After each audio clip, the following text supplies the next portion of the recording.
Have you ever wondered what Star Wars game that you may want to play? On today's episode of Unboxing Old Stuff, we're going to unbox this collection of Star Wars from the Lucasarts Archive, and this happens to be Volume 4.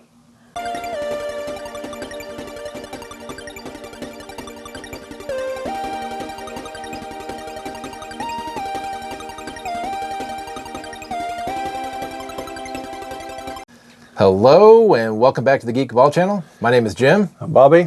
And today we're going to unbox this copy of the Lucasarts Archives Volume 4, which also says it's from the Star Wars Collection 2. So I don't know if there's a Star Wars Collection 1 or not. But this is just a recent acquisition that I saw online and just had to have it because I was like, I think I have a copy of TIE Fighter somewhere, maybe X-Wing, but a lot of these other games I did not actually have. So it's like, this was a great opportunity for me to get a collection and to get some of the stuff back that I am missing on here. So this, well, let me see if it's got a date on it, is from, oh my gosh, I'm trying to see if a date there. It doesn't have a date there. I don't have a date on this one.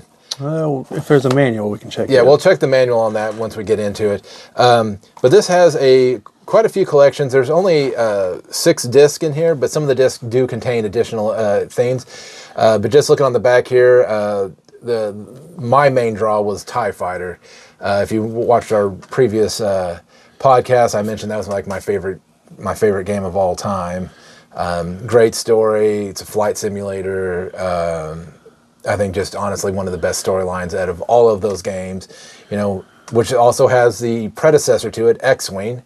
Again, a good game, but I don't know, I prefer TIE Fighter over it. I think the story is just better. Some of the features in TIE Fighter were greatly improved, like matching the speed of your target. Yeah, I remember there definitely being, it's been a long time since I played it, but I definitely remember there being, like on a technical level, I thought TIE Fighter was the better game also. And if I'm right, both of these actually include all the expansions that came along with it, because the collector CD-ROM usually had every expansion that came with it. And then it does have, it says X-Wing vs. TIE Fighter Flight School, which I don't know if that's a full version of that or if that's just the online version, but that is also included in that. It says that it's, yeah, you can play up to LAN. LAN or modem. Yep. So, but then it's got some games in here. While I have played at some point in time, I've never actually owned the PC copy, and the first one's Dark Forces. Which is just pretty much like the Doom version of. Yeah, it's a shooter. It's pretty much like Doom, but with Star Wars. So are you Kyle Katarn in that? Yes, you are the future, because even here it says now classic first adventure of future Jedi Knight Kyle Katarn. Because then you play, and this also has the sequel, Jedi Knight Dark Forces 2, and then I don't know if this one's a sequel or what, or an expansion to Jedi Knight, but you have Jedi Knight Mysteries of the Sith.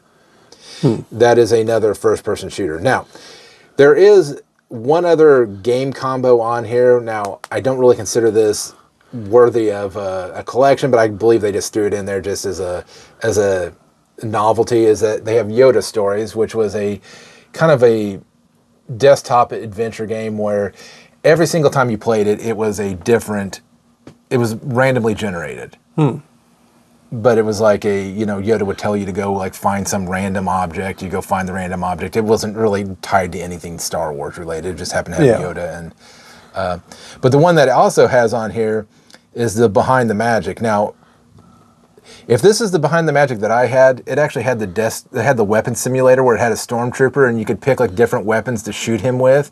And the last one you could pick to shoot him with was the Death Star super laser. So he could get the Krennic experience. Yes, it would just obliterate the entire screen at that point.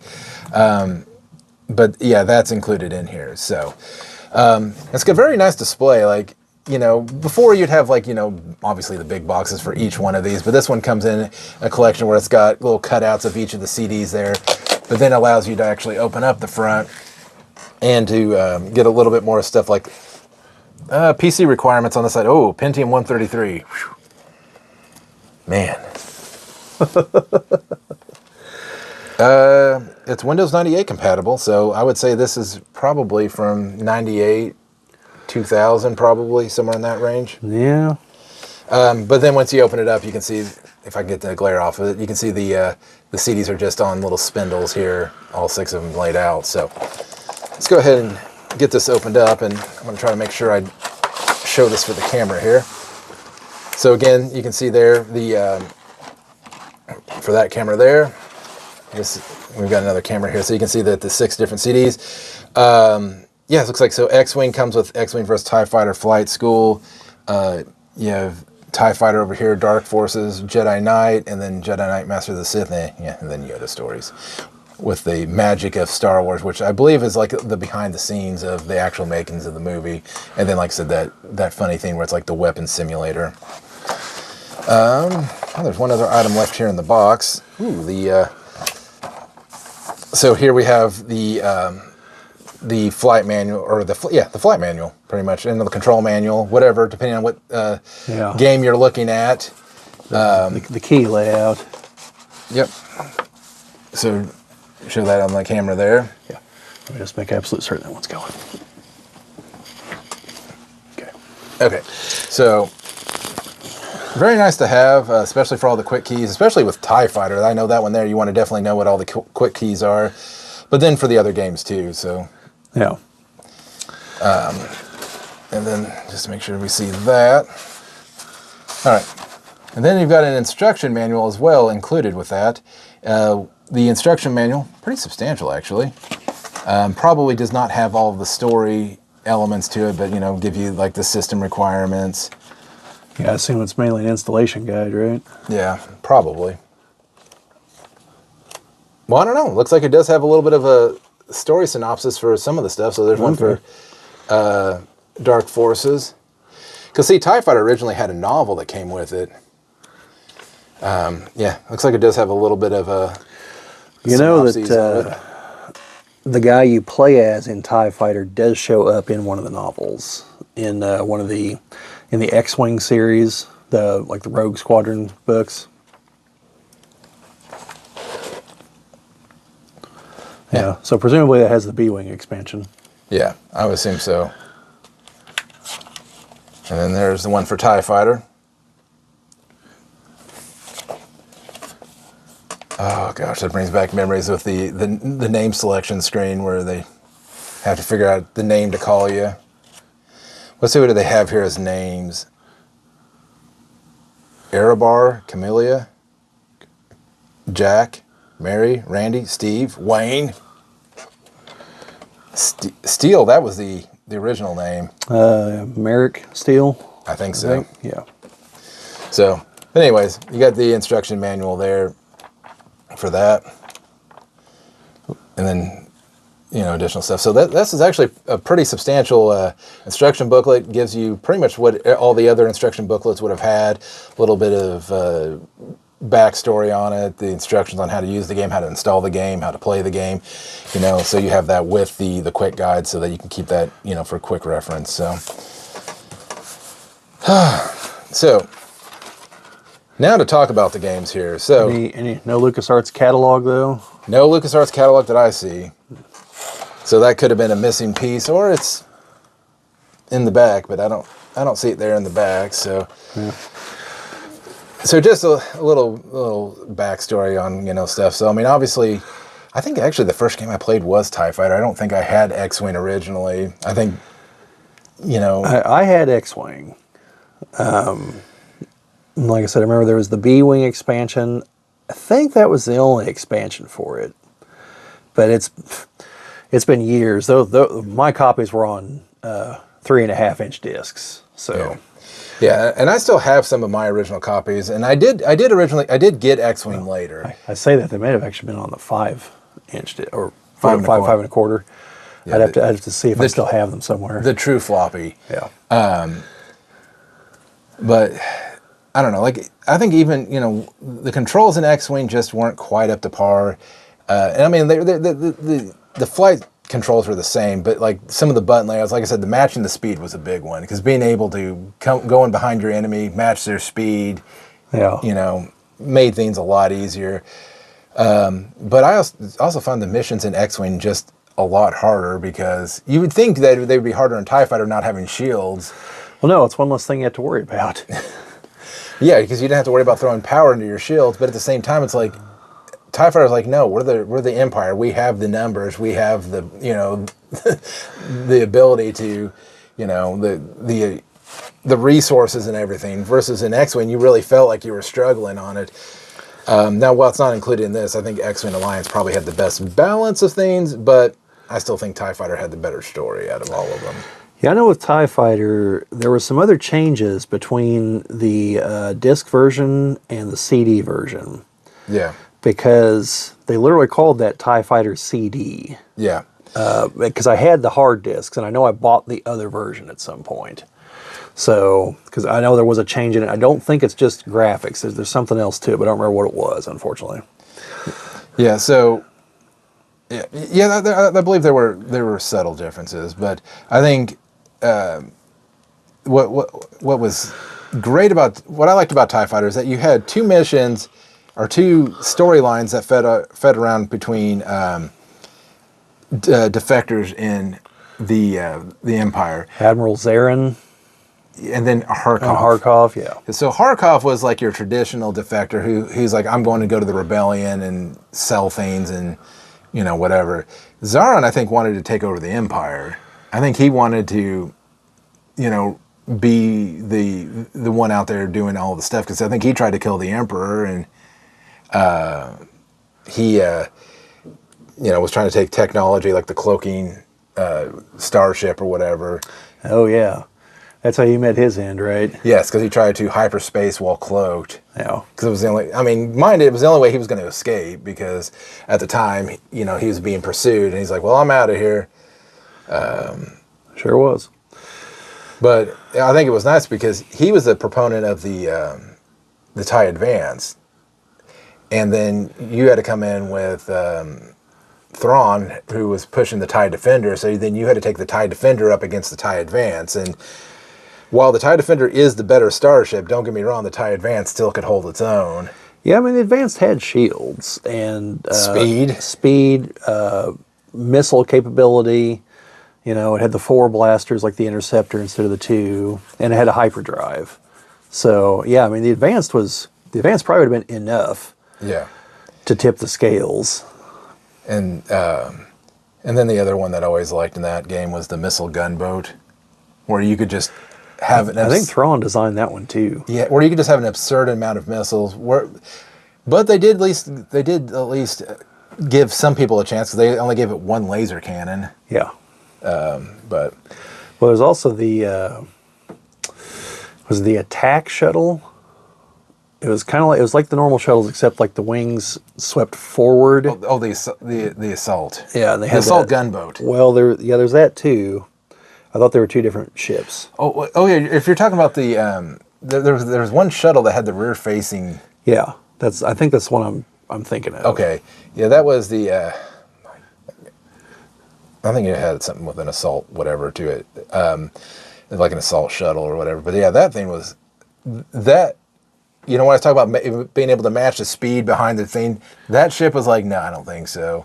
You had that, and you also had the one landing craft that had rotating turbo lasers on it, or laser cannons on it. So if you were trying to do the same thing behind it, it would just fire backwards at you. Yeah. Because they got smart to things out there after, different things. But those were two games that I put tons and tons of hours into just playing, and I would still play it again to this day. Like there is so much replayability to it. The missions were just great, and you learn, especially in TIE Fighter, that the Empire isn't always the most terrible thing. Like they sometimes go and actually resolve issues and conflicts. Sometimes it's not the best way of doing it. It's like kidnapping the leaders of each side and putting them in a room and forcing them to come to a decision. But, sometimes in a conflict, that is what you have to do. That's what Anakin thought. Yeah, well, just make them. He went on to great success. Now, the couple of the other games in here, like Dark Forces, I think I've played... Real quickly, Jim, I was going to mention in TIE Fighter, it also has the system where there's, missions within missions. Remember, you'd also get you'd have in your area where oh, I'll go here for your mission, but then occasionally be like a shady guy in a cloak over here hey, while you're out there, do this too. And like you got more story with some of that stuff. And oh yeah, and then when you did those, you actually got into like the inner circle of the Emperor, where you got lightning tattoos. Yeah. Not a tattoo of a lightning bolt, but tattoos given to you through lightning somehow. I always wondered how the one guy that wasn't like the Emperor, how he could shoot lightning out of his hand. Was he like an acolyte or something? Don't know. Who knows? But as I say, Dark Forces, well, I think I have played it a little bit. I've never actually owned the game. I mean, I played the crap out of Doom, Duke Nukem and all that stuff. So obviously, first-person shooter, and it's Star Wars. How can you go wrong? I know there's a few glitches in there where you can like kill Boba Fett without even, like he's like, I guess, waiting behind a wall. And like supposedly if you throw grenades in the right spot, you can just kill him before the... Well, I mean... Are many people immune to grenades? Which I didn't play it very much myself. So, and I think there's yet another game where I beat Boba Fett without having to like by cheating. There was the one in Shadows of the Empire where he's like in an arena kind of thing, like he's flying around shooting stuff. You can fly outside of the arena with your jetpack, and I would just shoot like into the arena from the outside of the arena. Isn't there a mission in one of the two KOTOR games where you're going up against a Rancor and you just stay in the tunnel and bomb it or something? Yeah, and the Rancor can't do anything because you're supposed to like either tame it or poison its food or something, and instead you can just spam it from inside the tunnel and it can't do anything. Yeah. Which, I mean, that brings up that with the other two Jedi Knight games, I've never played either one of those. I have them. I've had them on like other formats, but like I think I have them for the Xbox. I think's what I have the one for. Never played them, but these actually say they come with 3 special playable levels that come with it. I don't know if that means you only get 3 playable levels or if it's 3 additional playable levels. Huh. I'm assuming it's a full game with 3 bonus levels. Good question. It doesn't say, because it just sounds like 3, the special 3 edition. Whatever that means. 3 playable, because I don't know if that means that there's only 3 that's something I got to figure out. I have no clue. Yeah, I haven't played either one of these, but I'm given to understand from the write-up of the plot that you're dealing with something that Darth Bane set in motion in this one. Because at the end of the Sith War 1,000 years ago, before the Ruusan reforms and all that, Bane set up the Sith Council. It's like, hey, I've got this way we can take out all the Jedi. Well, he wasn't lying about that part. It's just it was going to take out all the Sith too.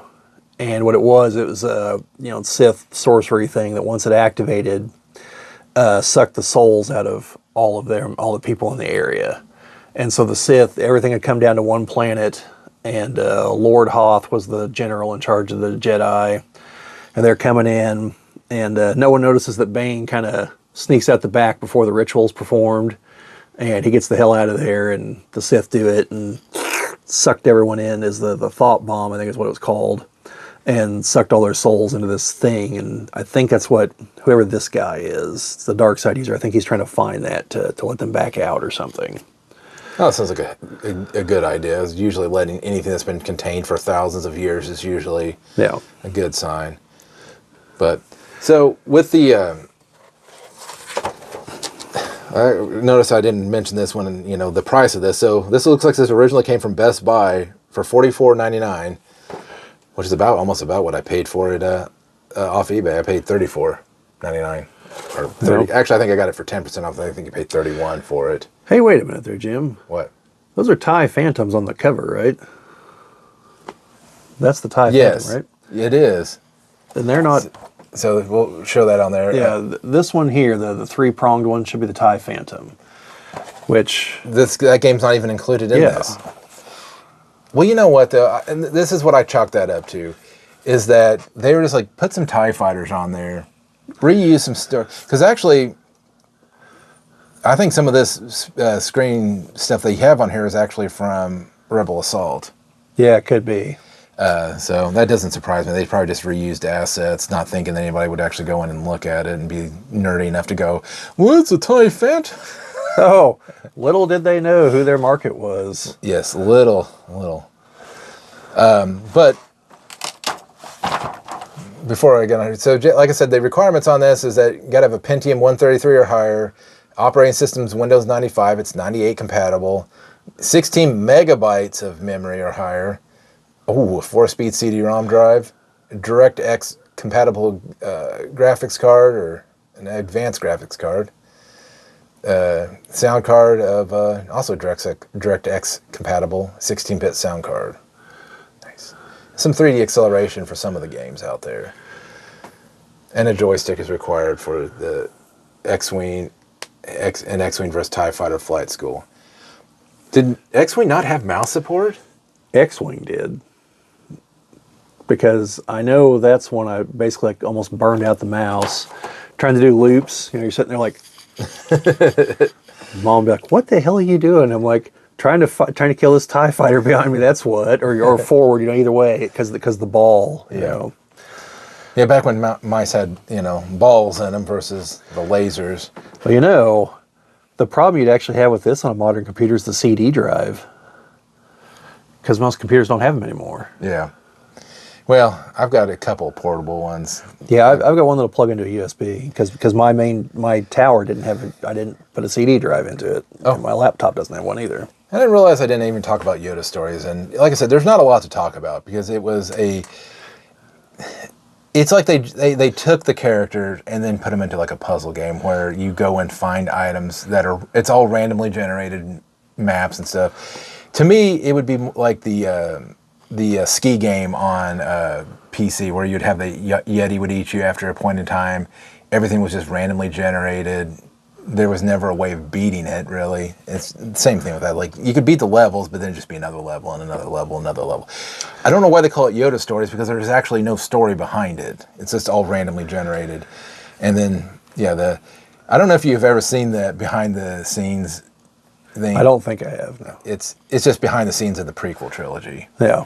And like I said, if it's the one that I had, yeah, it's got the weapons test area on it, which is just funny because it's like a blaster, thermal detonator, and at some point the Death Star. You're talking about the skiing game there. I didn't end up watching the video, but I saw someone has a video out there that's like, how much would it have actually cost to beat the X-Men arcade game back when it was in the arcades? Like, how many quarters would it really take? So just the whole like, you can't actually win. Like my cousin and I made it to Magneto at the end, and I think we dumped like $5 just fighting Magneto and still didn't beat him. Yeah. So I have actually beaten the game in an arcade though. There was an arcade where you pay for time. Yeah. And there we could beat him. But yeah. All right. Well, at some point we need to probably do a further deep dive on these games when we talk about the stories. But I think if we're going to do that, we're going to have to document that out a little bit of all of the plot lines and but no, again, if I haven't said it enough, if you haven't played either TIE Fighter or X-Wing, both of them are great games. Just understand there are games from the 90s. They're going to be a little janky, a little pixelated, but honestly, like, I thought the flight mechanics of it was actually pretty decent. The weapon selections, being able to actually toggle your shields front to back, double front, what they actually mentioned in the movies, putting your shields to double fronts because we're expecting to be bombarded by a Death Star, not TIE fighters coming from behind. So and the weapons loadouts that you could actually, I believe in some levels, you could actually even change your payload. Yeah, if you had a ship that could carry missiles and not just the lasers, you could choose whether you had concussion missiles, proton torpedoes. There's some kind of heavy bombs you could use. Yeah, because you had heavy rockets and you have I think they were called space bombs, which were the slowest moving thing. Yeah, but it didn't take many of them to take out a capital ship. Yeah. So as long as you could get close, you could just deploy them and get away. Well, I know a few times it's like you put in the unlimited missiles and use heavy rocket from like a mile away. That'll do the trick. Away. But anyway, that is all that I have on this unboxing old stuff. And yeah, I'm hoping to get back into this. I got to try to find some things that are going to be exciting to unbox. Because I found that some games, you get like one manual, one game, not a whole lot to look at. Well, I wish I would have found them before we made the video, but you know how we did the unboxing for SimCity 2000? Yep. Yeah, I found all like the paperwork that I had for it. So like I've got the manual, like the Maxis catalog and the manuals and everything. Well, we may do a appended version of that because, I mean, SimCity 2000 is also very, I think was on my list of games. Well, it was on your list of games. Yeah. Would have definitely been one I sunk a lot of time into. I mean, still got my copy sitting up there. With my copy of StarCraft, the battle chest, so now I've got both Diablo and StarCraft. That'd be another one I could possibly unbox. Though, that one there, I think it's missing one manual, or one strategy guide that it's supposed to come with for it, so. But anyways, yeah, I would say I'll try to find some more items to unbox for y'all, and yeah, anyways, thanks for watching. See you folks later. And may the force be with you. Always.